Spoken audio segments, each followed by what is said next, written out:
लक्ष्मीनामोऽष्टकं स्तोत्रम्।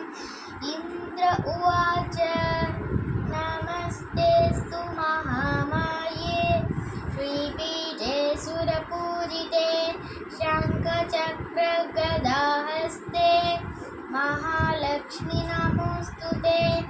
नमस्ते गरुडारूढे कोलासुरभयङ्करी सर्वपापहरे देवी महालक्ष्मी नमोऽस्तुते।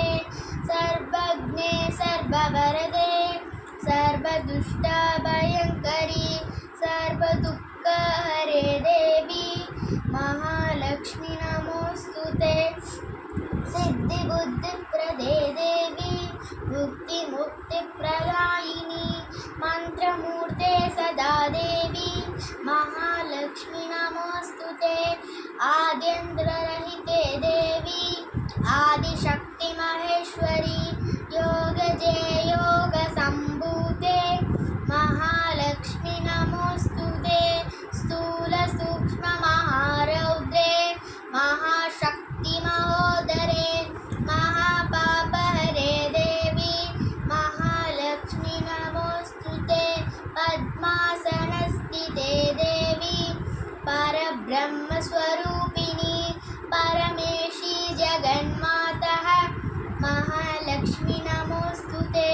श्वेताम्बरधरे देवी नानालङ्कारभूषिते जगत्स्थिते जगन्मातः महालक्ष्मी नमोऽस्तुते।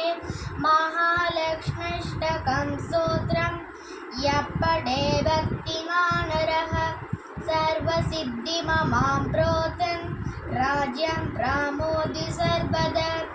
एककाले पठे नित्यं महापापविनाशनं द्विकालं यः पठे नित्यं धनधान्यसमन्वितः त्रिकालं यः पठे नित्यं महाशत्रुविनाशनं महालक्ष्मी भवे नित्यं प्रसन्ना वरदा शुभा।